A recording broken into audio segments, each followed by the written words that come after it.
It was a perfect Saturday morning, the kind that makes you forget, even for a moment, how dangerous the world can be. The sun was warm, the sky was clear, and the neighborhood park echoed with the joyful noise of children playing. My 5-year-old daughter had just climbed onto the swing, her pigtails bouncing as she called out, "Push me higher, Daddy." I remember laughing. I remember thinking, this is what peace feels like. And then everything changed. In a single breath, the air shifted. There was a loud crack, sharp and sudden, cutting through the laughter like a blade. At first, my brain refused to process it. Fireworks? A car backfiring? But the sound was too close, too real. I turned toward it instinctively, and that's when I saw her. My daughter was on the ground, crumpled near the base of the slide, her small hands clutching her stomach, blood spreading fast across her bright yellow shirt. Her mouth opened, but no sound came out, just pain in her eyes. A silent scream. My legs moved before my mind did. I sprinted across the grass, stumbling over my own feet, screaming her name, and then I saw who was holding the gun. It was Karen, the woman from the HOA who'd been harassing us for weeks over meaningless things like sidewalk chalk or how loud kids laughed at the park. She just stood there, gun lowered, expressionless, like none of this was real to her. The world around me spun as people screamed, ran, called for help. Someone yelled, "Call 911," and I could hear the sirens already in the distance. I knelt beside my daughter, trying to keep pressure on the wound, whispering, "Stay with me. Baby, please stay with me." In the chaos, I looked up at Karen, and I swear she smiled. That was the moment I knew this wasn't an accident. Just a few hours earlier, the world felt completely normal. My daughter had woken up at 7 a.m. sharp, as usual, wide-eyed, giggling, and bouncing on the bed like it was Christmas morning. She begged me to take her to the park, saying she had a super secret surprise she wanted to show me. It turned out to be nothing more than a dandelion she'd picked on the way, but the way she held it up to me with both hands, like it was treasure, it made me smile. I remember packing her little purple backpack with snacks and her favorite juice box. She even insisted on wearing her lucky sneakers, the ones with the rainbow laces she said made her run faster. As we walked down the sidewalk, hand in hand, the day felt peaceful. Quiet. Too quiet, in hindsight. We passed the usual houses, nodded at a few neighbors, and then we saw her, Karen. She was standing at the edge of her driveway, arms crossed, watching us. Not waving, not smiling, just watching. It wasn't unusual. She always had a way of making even the most innocent walk feel like trespassing. But that morning, there was something different in her eyes. Something colder. She didn't say a word, just turned and walked back inside as we passed. I brushed it off, thinking maybe she was just being her usual unpleasant self. But something about the way she disappeared, without a word left to chill, I couldn't explain. Still, I let it go.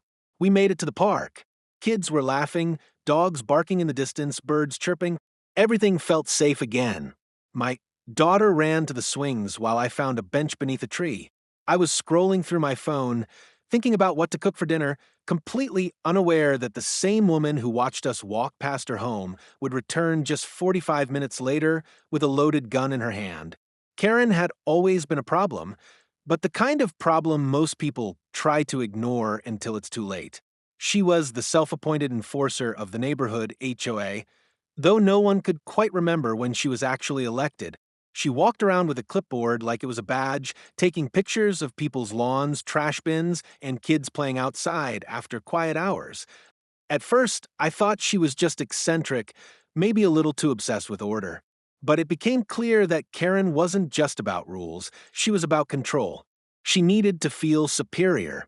And if you didn't follow her unspoken guidelines, she'd find a way to make your life difficult. It started small. Notes left on our door about excessive sidewalk chalk after my daughter drew a rainbow in front of our driveway. A complaint emailed to the HOA board about our trash cans being placed a few inches out of regulation. Then she began confronting us in person. The first time, she told my daughter to stop screaming like a banshee when she laughed too loudly at the park. She said it with a smile, but there was venom behind it. Another time, She walked right into the park and started yelling at a group of kids for tossing a football too close to the walking path. No one ever saw her with friends or family or even pets. Just her, that clipboard, and that icy glare. Neighbors began to distance themselves. People who once waved at her stopped making eye contact. Parents quietly warned each other about letting their kids play near her yard. There were rumors she had once called CPS on a single mom down the street because her toddler was walking barefoot in their own yard. But no one did anything about it, because nothing she did was technically illegal, just petty, spiteful, and invasive. And most people didn't want to start a war with someone who lived so close. I tried to stay civil. I tried to smile when we passed each other to keep things from escalating. But Karen never softened. If anything, her stares got colder, her voice sharper. And slowly I started to realize she didn't just dislike children, she resented them. Their energy, their freedom, their noise. And that resentment was turning into something darker, something dangerous. We just didn't see it coming in time. In the weeks leading up to the shooting, Karen's behavior didn't just become strange, it turned aggressive. What once were passive-aggressive notes and icy stares evolved into outright confrontations. One morning, I found her standing at the edge of my driveway, arms folded, staring at my daughter as she drew with sidewalk chalk. "This is a shared community space," she snapped. "That garbage doesn't belong here." I reminded her that our driveway was private property. She stepped closer, too close, and said, "Property lines don't matter when the HOA says it's a violation." That was the first time I truly felt something was off. Not just unpleasant, but unhinged. Then there were the threats, subtle at first. She once told my wife, "Kids like that are how accidents happen." She smiled when she said it, but her tone didn't match the expression. Another time, she accused our daughter of stealing a rock from her front garden. A rock. She followed us halfway down the block, yelling, "I'll report this to the HOA. I'll press charges if I have to." My daughter, confused and scared, clung to my hand, whispering, "Daddy, did I do something wrong?" That crushed me more than anything. She didn't feel safe anymore, not in her own neighborhood, not in her own skin. She began to ask if we could go to a different park, one further away. When I asked why, she said because the angry lady with the scary face might be there. But the most chilling moment came a few days before everything went wrong. I came home from work and found chalk drawings on our sidewalk, not the ones my daughter usually made, but crude sketches of stick figures lying down with red marks drawn over them. They were erased by the time I grabbed my phone to take a picture. I had no proof, but I knew. I knew it was Karen. My wife wanted to confront her, but I told her not to. We weren't dealing with someone rational anymore. We were dealing with someone dangerous. Still, I tried to do the right thing. I contacted the HOA and filed a complaint. I wrote everything down, documented every strange encounter, every threatening word. But nothing happened. The HOA sent back a generic email, "We're looking into the matter." That was it. No follow-up, no action. Karen still roamed the neighborhood like she owned it, and the more she was ignored, the bolder she became. A day before the shooting, my daughter was running through the park in her princess dress, laughing with another little girl. Karen was there, lurking near the benches, arms crossed, muttering to herself. I watched as her eyes followed my daughter's every move. Her lips moved, but I couldn't hear what she was saying. When she noticed me looking, she turned and walked away. But before she did, she gave me this look, this awful, flat stare. It wasn't annoyance anymore. It was something colder. She had made up her mind about something. I could feel in my chest. Something bad was coming. And I still didn't act fast enough. The morning of the attack started like any other, but looking back, it felt like the world was holding its breath. My daughter was unusually quiet at breakfast, playing with her cereal more than eating it. "Can we go to the park again today?" she asked, her voice small. I hesitated for a moment. Something inside me said no. Something instinctive. But I smiled and nodded. "Of course we can. You've been so brave lately." She lit up, grabbed her shoes, and ran to her room to pack her little backpack with snacks and a storybook. I wish I had said no. I wish I had listened to that feeling. The park was just a few blocks away, tucked inside the neighborhood. It wasn't big or fancy, just a few swings, a slide, some grass, and benches, but my daughter loved it. We'd been there less than 10 minutes when I spotted Karen. She was standing under the shade of a tree on the far side of the playground. No clipboard this time, no phone, just standing there, staring. She wasn't wearing her usual pressed slacks or tennis shoes either, just black clothes, dark sunglasses, and something heavy tucked under her jacket. I blinked, unsure if I was imagining it. Something in my gut twisted. I glanced at my daughter. She was giggling with two other kids near the slide, totally unaware. I stood up and kept my eyes on Karen. She didn't move, but her gaze followed every step the kids took, especially mine. It wasn't curiosity. It wasn't annoyance. It was focus. I started walking toward her, slow, cautious, but she turned and stepped back into the trees out of sight. That should have been my moment. I should have grabbed my daughter and left. And I almost did. I even walked over to her and said, "Hey, sweetheart, let's go get some ice cream, yeah?" But she looked up at me with those wide eyes, pleading, "Just 5 more minutes, Daddy. I'm playing castle." She had built a little tower out of mulch and wood chips, and she was pretending to be queen of the park. I sighed, nodded, and sat back down, telling myself I was overreacting. That Karen was just being weird again, that I was paranoid, but things kept feeling off. Birds stopped chirping. The air felt heavier. I noticed two other parents quickly packing up their strollers and walking away. Maybe they felt it too. A low tension hanging in the air like an invisible storm cloud. I looked around again, no sign of Karen. And then a flicker of movement near the bushes, a dark shape shifting through the trees. She was circling the park. I stood again, fully alert now. My heart began pounding, hands slightly trembling. I scanned for her, for anyone else who saw what I saw, but no one was watching. The parents were gone. The kids were scattered. And my daughter was sitting by the sandbox, drawing hearts in the dirt with a stick. I took one step toward her, just one, and that's when I heard the sound I'll never forget. The crack of the gunshot tore through the air like lightning through silence, sudden, sharp, and wrong. For a split second, everything stopped. The birds, the breeze, my breath. Then came the screaming. My daughter's scream. Piercing. Pure pain. I turned so fast I nearly tripped, eyes searching wildly, until I saw her, crumpled on the ground. Tiny hands clutching her stomach, blood spilling out between her fingers like a burst balloon. Her shirt, bright yellow with a picture of a smiling sun, was now soaked in red. She looked so confused, not scared, just confused, like she couldn't understand what had happened, like she thought I could make it stop. I ran faster than I've ever moved in my life, stumbling, gasping, yelling her name so loudly it felt like my throat would tear.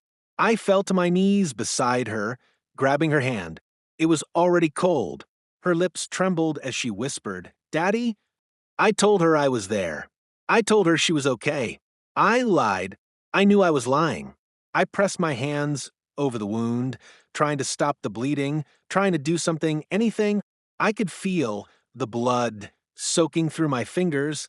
I could hear sirens, maybe in the distance, but they felt so far away. And then I saw her, Karen, standing just beyond the swings, calm, still holding the gun like it was a purse, like she hadn't just destroyed a life. Her face was expressionless, flat, cold, like she was watching something mildly annoying unfold. One of the other parents screamed, "She has a gun," and dragged their child behind a bench. Karen didn't flinch. She didn't run. She just watched, like it wasn't real, like none of us were real. I shouted at her, screamed at her to drop the weapon, but she didn't. She just stared. Her hand was steady. She wasn't shaking. She wasn't panicking. She wasn't even breathing heavily. That's what terrified me the most. There was no fear, no regret, nothing, just quiet satisfaction. And in that moment, I realized this wasn't an accident. She meant to do it. She meant to shoot my little girl. The sound of sirens cut through the chaos like a knife. I don't even remember who called 911. It could have been me or the woman behind the bench sobbing in her phone. But within minutes, the flashing lights were there. Blue and red danced across the park grass as two squad cars screeched to a halt. Officers poured out, guns drawn, shouting commands that echoed off the trees. Drop the weapon. Now. Karen turned slowly, almost lazily, like none of this concerned her. Her face was still blank, her posture relaxed, the pistol dangling from her hand like it weighed nothing. She said nothing, didn't run, didn't flinch, just let the weapon fall from her fingers and hit the ground with a dull thud. The officers moved in, cuffed her, and pushed her to the ground. She didn't resist, but then she started talking. She rushed me, Karen said, eyes wide, voice trembling, but not with fear, with calculation. That little girl, she ran at me, screaming. I thought she had something. I didn't know what to do. The lie hit me like another gunshot. I was still kneeling beside my daughter, my hands soaked in blood, watching this woman twist the truth like she'd rehearsed it. But it didn't work, not this time. A teenager, maybe 15 or 16, stepped forward holding his phone high. I got the whole thing, he said, his voice shaking. She aimed. She didn't flinch. She just shot her. The officers took the phone, watched in silence, and I saw the change in their faces, professional calm shifting to visible disgust. One officer turned back to Karen, now pale and trying to cry. You're done, he said quietly. They lifted her to her feet, read her rights, and shoved her into the back of the squad car. I couldn't stop shaking.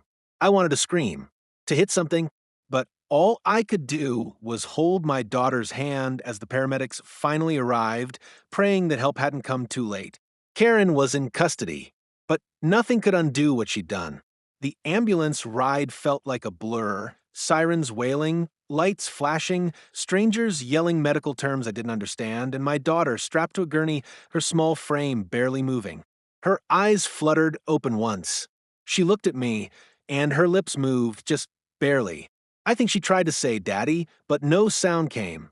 Blood stained her lips. A paramedic pushed me gently to the side, saying they needed space. I didn't argue. I just stared, my hands still red and sticky, trembling in my lap.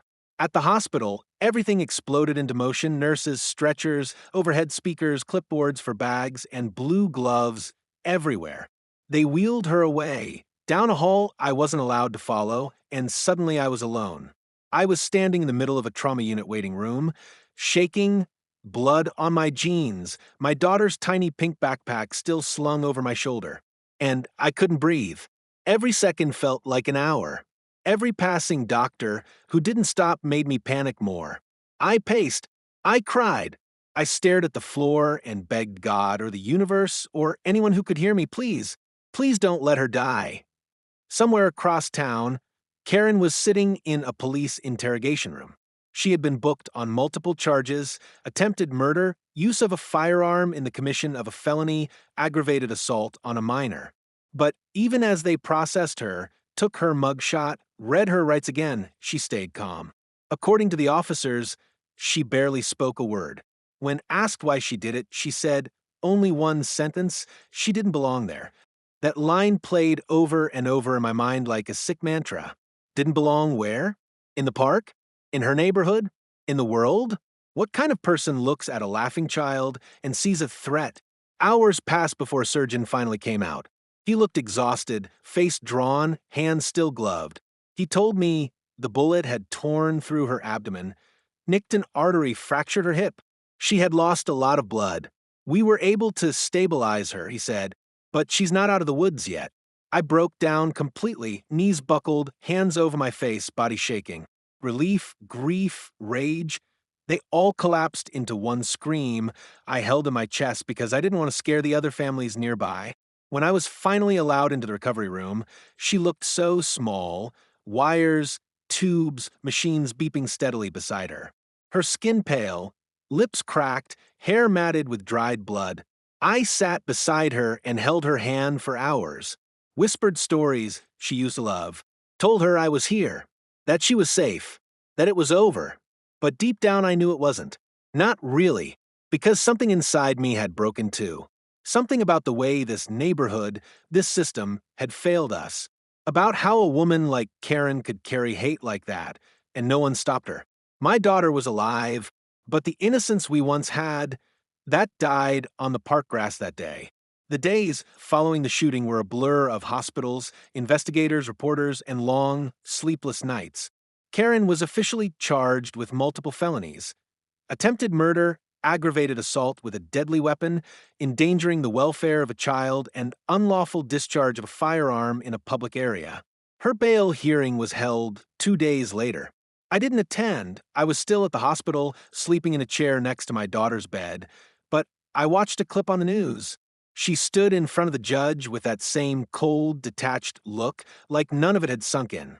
Her lawyer claimed she had acted in self-defense, that she felt threatened by escalating tensions in the community. It was a narrative we would hear over and over again, not just from her legal team, but from the very HOA she represented.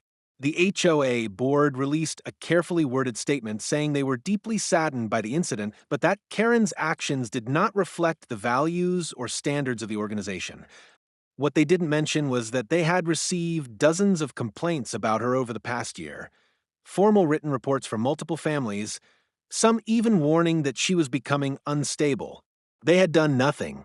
In fact, they had defended her, even empowered her.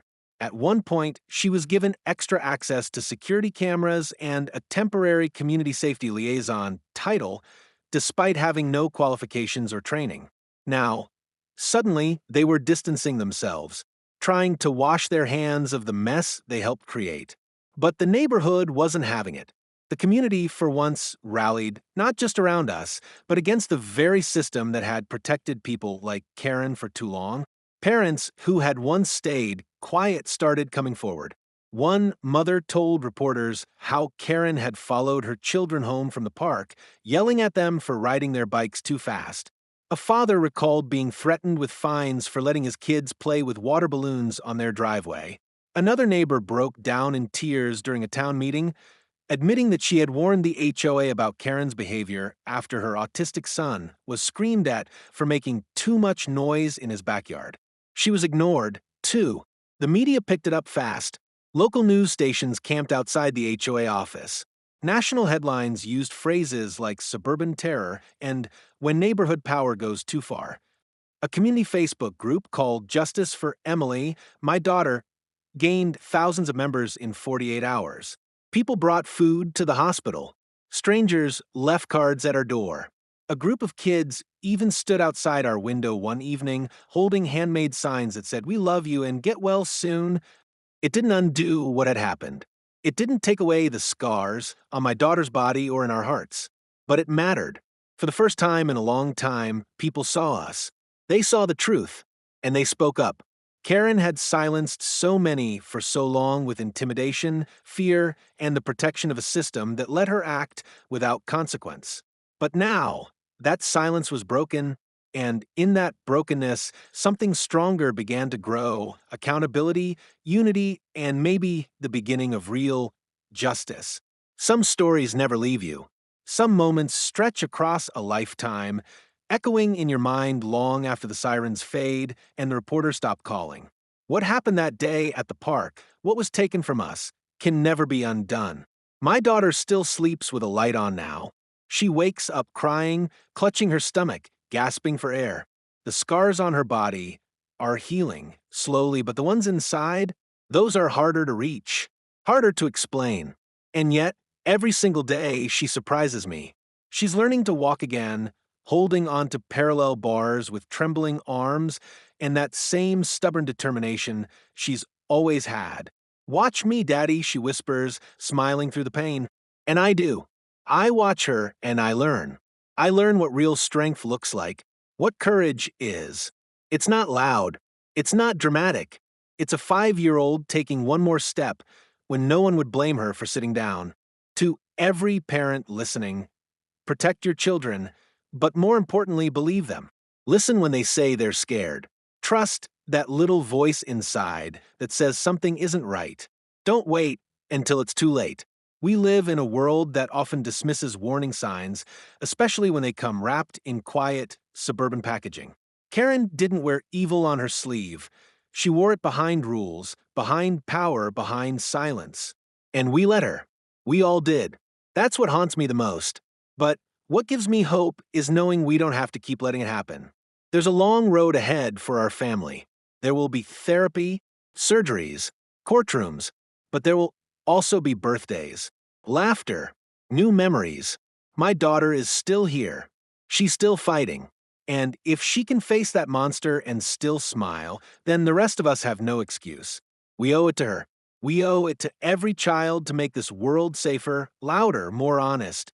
Because silence protects no one.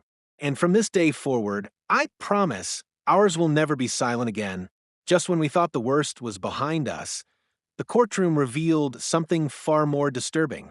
Karen's trial wasn't just about a single act of violence. It became a window into a system built to protect people like her.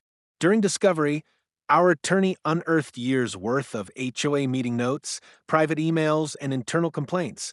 Dozens of warnings, some from board members themselves, about Karen's behavior had been quietly dismissed or buried. One message, dated 6 months before the shooting, stood out. Karen has become a liability. She's escalating. We need to reconsider her involvement. That email was from the HOA vice president, and yet nothing was done. No suspension. No investigation. In fact, she was promoted, granted special privileges to monitor neighborhood activity under the guise of community enforcement. And then, during the third day of testimony, the HOA president took the stand. Calm, composed, dressed like someone headed to a garden brunch instead of a federal hearing. Under oath, he admitted to something that made the entire courtroom shift. When asked why Karen had never been removed from her position despite repeated red flags, he said, without hesitation, she got results. People followed the rules when Karen was around. Gasps rippled through the room. Even the judge leaned back in disbelief. That was the moment we all understood. Karen wasn't a rogue agent. She was a weapon the HOA had gladly pointed at its own residents. But there's more. Much more. A sealed report. A whistleblower. A cover-up stretching back years. It wasn't just us. Karen's reign of terror had victims we never even knew about, some too afraid to speak, others too broken to come forward. Until now. So, no, this isn't over. Not even close. The park shooting was the spark. But what we uncovered in that courtroom, that was the explosion. And if you think you've heard the worst of it, wait until you hear what the HOA president said next.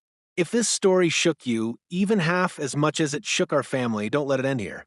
Like, share and subscribe to this channel, because the truth about HOA power abuse is deeper and darker than anyone's talking about. We're not done exposing it. This is just the beginning. Join the movement, right here on HOA Karen Shorts, where real stories, real justice, and real voices won't be silenced. Hit that bell icon so you don't miss what comes next. And trust me, you won't believe what's still to come.